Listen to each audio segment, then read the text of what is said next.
PSL का सुल्तान presented by क्लेयर Telenor and powered by Sunsilk में खुशामदीद। मैं हूँ आपकी होस्ट हिना सलमान। व्यूअर्स, आज का मैच जो है वो है पेशावर ज़ल्मी वर्सेस मुल्तान सुल्तान। दोनों ने अपने प्लेऑफ्स में अभी तक कोई भी पॉइंट हासिल नहीं किया बिकॉज़ दोनों अभी 0-0 के दायरे में हैं। तो देखना ये है कि इन दोनों आपस में जो मैच खेलेंगे इनमें से किसका पलड़ा भारी होगा और कौन जो है वो पॉइंट्स टेबल में अपनी पोजीशन को बेहतर और मुस्तहकम बनाएगा। दोनों की अगर बात की जाए तो बेहतरीन प्लेयर्स हैं, there is no doubt about it. One we have Rizwan, on the other hand we have Babar Azam. Let's talk about the head to head about and see the rackets. उन्होंने कितने रैकेट्स और कितनी बार आपस में मैचेस खेले हैं। PSL का मेला अपनी आबोताब से जारी है। आज इवेंट में एक मैच खेला जाएगा। ज़ल्मी का मुकाबला होगा सुल्तान से पिंडी क्रिकेट स्टेडियम में। दोनों टीमें अपनी पहली फतह की तलाश में हैं। पॉइंट्स टेबल पर मुल्तान 5वें और ज़ल्मी 6ठे नंबर पर है। सुल्तान को पहले मैच में कराची जबकि दूसरे मैच में इस्लामाबाद यूनाइटेड से शिकस्त हुई। ज़ल्मी को पहले मैच में कोयटा से और दूसरे मैच में इस्लामाबाद यूनाइटेड से शिकस्त की गोली निगलनी पड़ी। मजमूई तौर पर ज़ल्मी और सुल्तान 16 बार एक दूसरे के मुकाबले आए। 11 बार मुल्तान सुल्तान जबकि 5 बार पेशावर ज़ल्मी ने मार्का मारा। तो पैकेज आपने देखा, दोनों टीमें जो है बहुत मुस्तहकम रही हैं, मगर अब ये देखना ये कि कौन सी टीम जो है वो बेहतर कारकर्दगी दिखाएगी और पॉइंट्स टेबल में ना सिर्फ मुस्तहकम होगी बल्कि बेस्ट बैटर्स के अंदर भी आ सकती है क्योंकि दोनों तरफ बेहतरीन बैट्समैन हैं।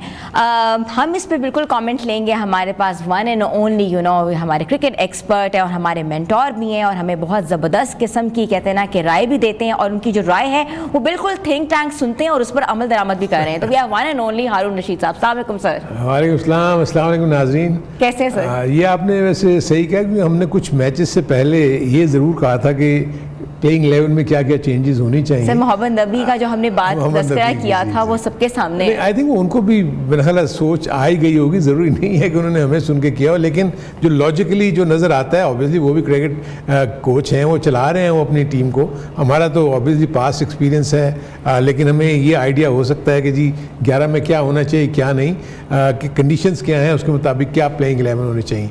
लेकिन आपने सही कहा कि ये दोनों के लिए मैच बहुत इंपॉर्टेंट है, इसलिए कि दोनों 0 पॉइंट पे हैं, कोई मैच नहीं जीती हुई। ऑन पेपर आपको नज़र आ रहा है कि Multan Sultan is a better side. Peshawar Zalmi struggle कर रही है क्योंकि उनके पास कोई नए लड़के भी हैं। उनका जो साया मयूब वापस आए हैं, अभी रिसेंटली उनकी क्रिकेट इतनी नहीं है, अनफिट थे, इंजरी के बाद वो वापस आए हैं, तो उनको थोड़े से वक्त लगेगा। फिर उसके बाद दूसरी तरफ अगर देखें, मुल्तान सुल्तान खेल अच्छा रही है लेकिन मैचेस नहीं जीत रही। सो ये एक उनके लिए एक इशू होगा। सो आज के मैच में दोनों जान लगाएंगे। आप ये दोनों इकट्ठा खेलते थे पाकिस्तान के लिए, T20 में ओपन करते थे। आज दोनों राइवल्स हैं, यानी एक तरफ रिजवान है, एक तरफ बाबर है, और बाबर स्ट्रगल कर रहा है in terms of his batting form.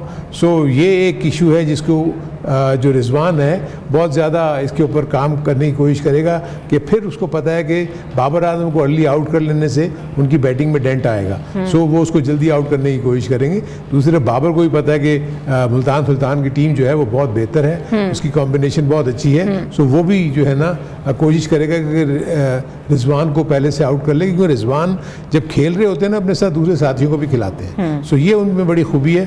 सो दोनों को अपनी स्ट्रेंथ और वीकनेसेस अच्छी तरह से पता है टीमों की, उसके ऊपर ये लोग वर्क कर रहे होंगे और कैसे इनके बॉलर्स ने एक दूसरे के ऊपर हावी होना है और कैसे बैटर्स ने एक दूसरे के बॉलर्स के ऊपर हावी होना है, ये स्ट्रेटजी बनी हुई है। सर बिल्कुल ऐसे ही रिजवान अपने सर्वाइवल की जंग खेल रहे हैं और वहाँ जो रिजवान है वो जीतने की जंग खेल रहे हैं। तो देखना ये कि कौन सी जंग किसको फ़ायदेमंद देगी। लेकिन उससे पहले मैं आपसे ये बात करना चाह रही हूँ कि ये तो एक कांटेदार मुकाबला होगा ही जिसमें हम डिस्कस भी करेंगे, मगर सर मुल्तान सुल्तान की टीम है, सारे जो प्लेयर हैं उसमें पख्तून हैं। We are very proud of our province and we love that province.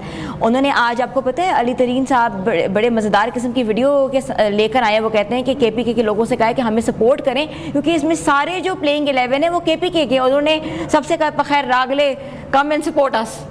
वैसे बड़ा मैं थोड़ा सा उसके ऊपर हैरान हुआ, मैंने भी देखा है वो क्लिप। देखें ये मैं बिसाइड्स दिस ये हमारी PSL चल रही है, आई थिंक ये सारी चीज़ें हो रही हैं, लेकिन आप एक चीज़ तो देखें ना, अलार्मिंग तो है ना। द थिंग इज कि मुल्तान इतना बड़ा एरिया, उसमें इतने ज़्यादा प्लेयर्स मौजूद है, तो वहाँ से कोई भी प्लेयर जो है वो शामिल नहीं है मुल्तान सुल्तान की टीम में।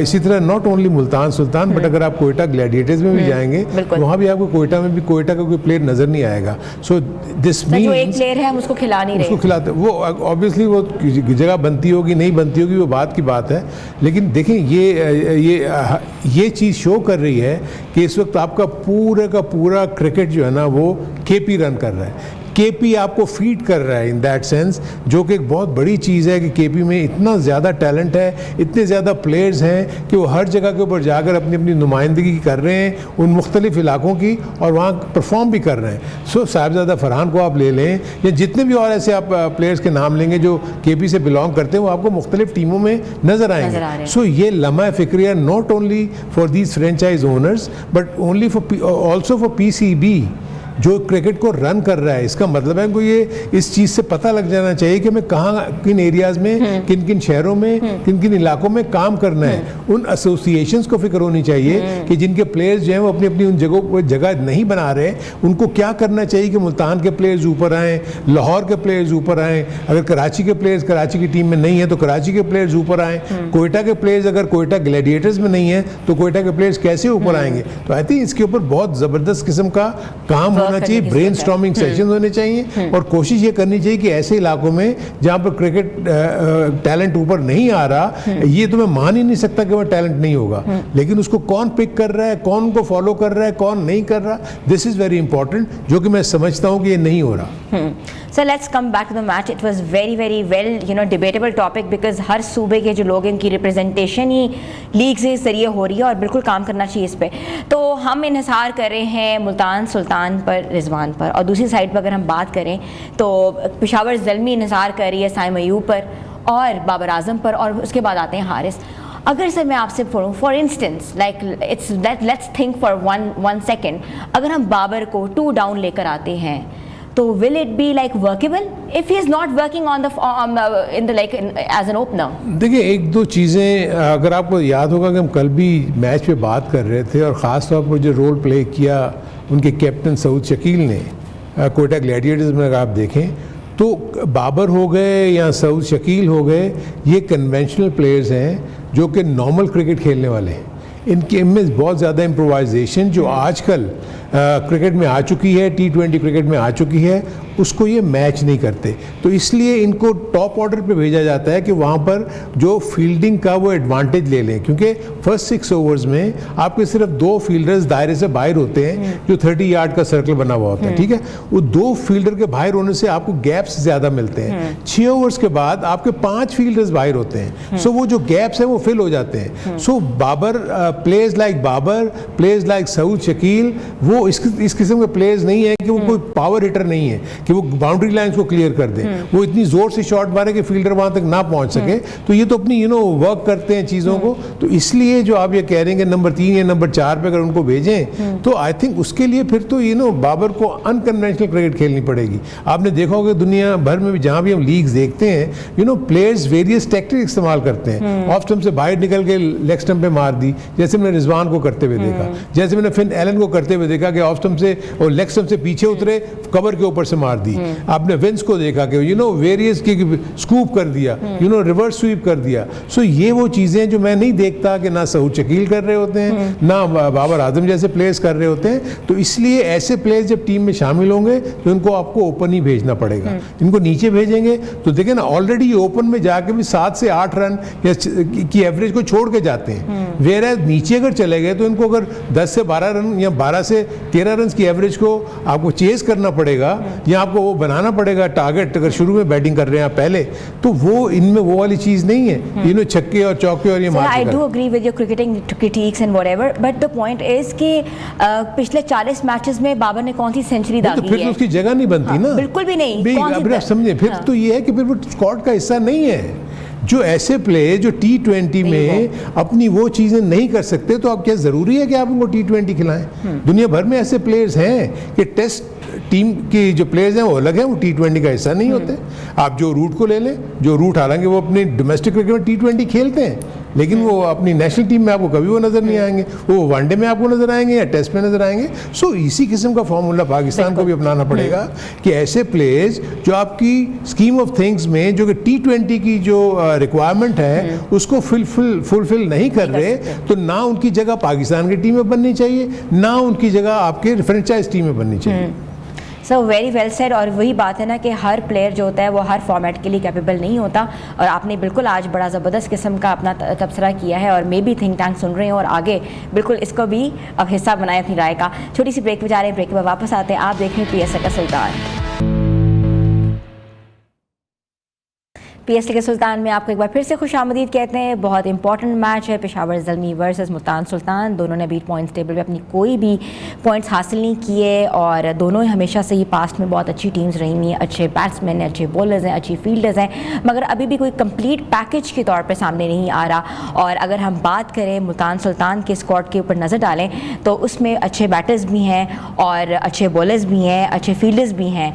सर, आप मुल्तान सुल्तान के अगर स्क्वाड देख रहे हैं तो स्क्वाड में रिजवान को छोड़ के हमें पता है कि वो परफॉर्म कर भी रहे हैं, लेकिन उनके साथ साथ कौन से ऐसे खिलाड़ी हैं जो कि इनका साथ देंगे तो ही बात बन सकेगी? देखिए, 2 मैचेस देखने के बाद तो ये अंदाज़ा हुआ कि रिजवान को जो इस वक्त इशू हो रहे हैं वो इशू ये है कि एक तो शाय होप जो है वो फॉर्म में नहीं आए, क्योंकि वो उनके साथ ओपन करते हैं, नंबर 3 पे बैटिंग करने आते हैं। उस्मान खान ओपन करते हैं, उस्मान खान स्टार्ट अच्छा लेते हैं, लेकिन उसके बाद वो जल्दी आउट हो जाते हैं, जो कि एक और कंसर्न है रिजवान के लिए।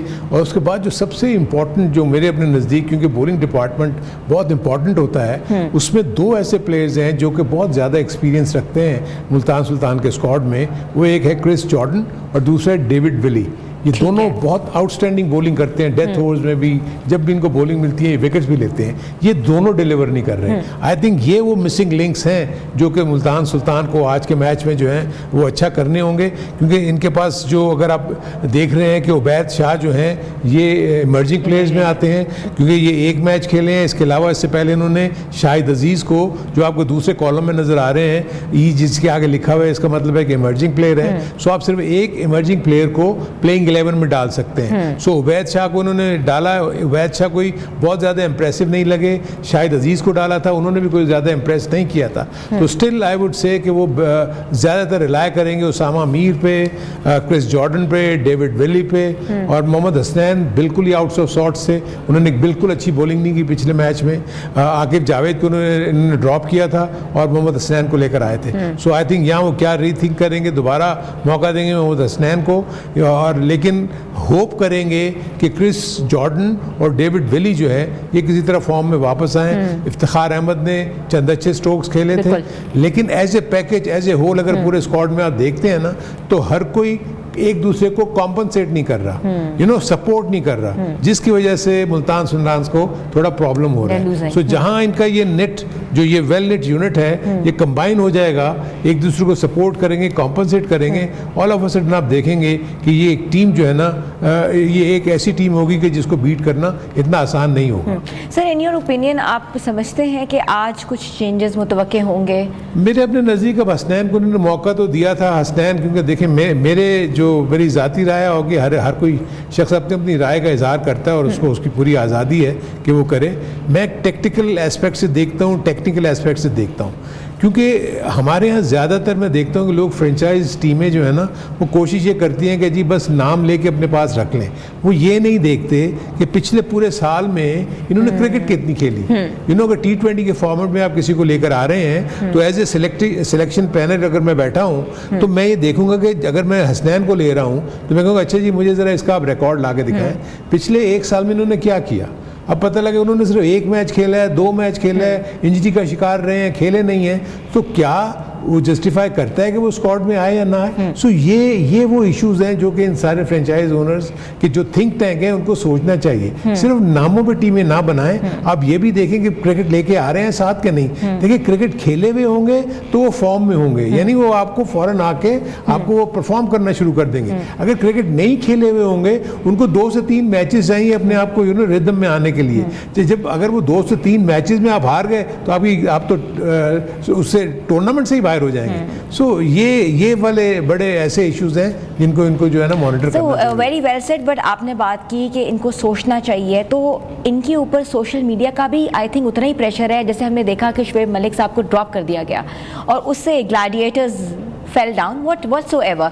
तो 2 मैचेस खेलने के बाद अगर परफॉर्मेंस अच्छी नहीं होती तो वो भी तो प्लेयर ड्रॉप हो जाता है। अब देखिए एक चीज़ मैं आपको बताऊं कि ये जैसे आपने सोशल मीडिया की बात की, तो मुझे नहीं पता क्या आप समझते हैं कि ये जितने भी फ्रेंचाइज ओनर्स हैं, क्या इन्होंने कोई ऐसे कोई सेल बनाया हुआ है जो पूरे सोशल मीडिया को मॉनिटर कर रहा है कि कौन क्या कह रहा है, कौन क्या नहीं कह रहा है? अगर ऐसी कोई चीज़ नहीं है तो फिर उनको कैसे पता लग रहा होगा सोशल मीडिया में ये सारी चीज़ें हो रही हैं? देन अगेन सोशल मीडिया वो फोरम नहीं है कि जो आपकी सिलेक्शन के ऊपर आपको आगे कोई ना कोई इम्पोज करे कि आप ये करना है, आपने ये करना है। सोशल मीडिया तो अपनी राय का इजहार कर रहा है। आपके लोग जो बैठे हुए फॉर्मर क्रिकेटर्स बैठे हुए हैं वो अपनी राय का इजहार कर रहे हैं, क्योंकि वो उस वक्त इजहार करते हैं जब एक चीज़ हो जाती है। जैसे हम तो बाज़ दफ़ा आपको पता ना पहले से ये सजेस्ट कर रहे होते हैं कि आपको ये करना चाहिए या ये नहीं करना चाहिए। ठीक है, जो आपने गलतियाँ की हुई थी उसके ऊपर भी डेफिनेटली हम डिस्कस करते हैं। सो मेरे अपने नज़रिए सोशल मीडिया को तो मैं जब इन terms of selection of a team, selection of a playing 11, उसको असरअंदाज नहीं होना चाहिए। शुएब मलिक को कोयटा ग्लैडिएटर्स ने जो निकाला वो गलत निकाला, क्योंकि आप अगर उसके रिप्लेसमेंट में उतना ही अच्छा प्लेयर लेके आते ना तो मैं एग्री करता, ठीक है शुएब मलिक को आपने सही बाहर किया। शुएब मलिक को अगर आपने लिया है तो इसका मतलब है कि आपने उसको इतना अच्छा समझा है, सारे मैचेस उसको खेलने चाहिए। अगर आपने 2 मैचेस के बाद उसको बाहर बिठा दिया तो अब क्या दोबारा आप तीसरे या चौथे मैच में वापस लेकर आएंगे? So it is going to be a big question. Sir again a valid point कि फ्रेंचाइज ओनर को सोचना चाहिए कि जो वो प्लेयर्स ला रहे हैं, इनको खिला रहे हैं, जो खेल कर आए हैं प्लेयर्स, क्या उनको इतने मुस्तहकम पोजीशन पे खिलाना चाहिए? सब चीज़ों का जवाब जो है वो फ्रेंचाइज ओनर्स ही दे सकते हैं। लेकिन छोटी सी ब्रेक पे जा रहे हैं, ब्रेक के बाद वापस आते हैं। आप देख रहे हैं PSL का सुल्तान। PSL के सुल्तान में आपको फिर से खुशामदीद कहते हैं। अगर हम बात करें सोशल मीडिया की, तो सोशल मीडिया अभी क्या कह रहा है, नज़रें जो है वो क्रिकेट पे लगी हुई हैं और क्रिकेट फैंसिस की जो स्टेटमेंट है वो सोशल मीडिया उठा लेता है और ज़बरदस्त किस्म के तबसरों के साथ आगे लेकर आता है। अगर हम बात करें सोशल मीडिया के फर्स्ट पिक की, तो बात है Wasim Akram. Wasim Akram is the greatest fast bowler and I face the fastest bouncer in my career from Vivian Richards. Vivian Richards कहते हैं कि वसीम अकरम ने सबसे ज़्यादा तेज़ गेंद कराकर उनके होश उड़ा दिए। तो it's a good gesture by Vivian Richards. और इसके बाद हमारी सेलिब्रिटी क्या कह रही हैं? हिना मानी ये कहती हैं कि जो मेरा दिल है वो लाहौर के साथ है, मगर मेरी जो ज़िंदगी है वो कराची है। तो वो लाहौर कलंदर को भी सपोर्ट कर रही हैं और कराची को भी सपोर्ट कर रही हैं, और वो रहती आधा दिन लाहौर में है तो आधी ज़िंदगी उन्होंने कराची में गुजार दी है। तो वो कहाँ हैं? तो ये देखना है कि अब उनकी जो सपोर्ट है वो लाहौर पे या कराची के, मगर आई थिंक 50-50 है। और बाबर आजम जो हैं वो I think Babar has gone through a lot of issues, says former legend. Zaheer Abbas का कहना है कि बाबर पे बहुत ज़्यादा प्रेशर है और बाबर जो है वो मेंटली अपसेट हैं, इसकी वजह से वो परफॉर्म नहीं कर रहे। तो ज़हीर अब्बास साहब ये आप ही बेहतर बना सकते हैं कि वो अपसेट हैं या उनके साथ जो टीम में हुआ है उसके बारे में तो बेहतर क्रिकेट टैंक्स और थिंक टैंक्स ही बता सकते हैं। और so many people expect Babar Azam to finish the game but it's not his responsibility. Inzamamul Haq क्या कह रहे हैं? इंजामुल हक ये कह रहे हैं कि ये सिर्फ बाबर आजम की रिस्पॉन्सिबिलिटी नहीं है कि मैच ख़त्म करना, ये रिस्पॉन्सिबिलिटी है 6-7 डाउन की या 5 डाउन की, जो प्लेयर्स 5-6-7 पोजीशन में खेल रहे हैं उनकी रिस्पॉन्सिबिलिटी के मैच को आखिर तक लेके जाना। तो इंजमामुल हक ने अपनी सपोर्ट जाहिर कर दी बाबर आजम के लिए। और इसके साथ जो है शादाब क्या कह रहे हैं? शादाब ये कह रहे हैं कि मैं दुआ कर रहा हूँ कि बाबर आजम की जल्दी से शादी हो जाए। तो बात यह है कि बिल्कुल हम भी चाहते हैं उनकी शादी हो जाए ताकि उनकी किस्मत जो है वो खुल जाए। Over to you sir.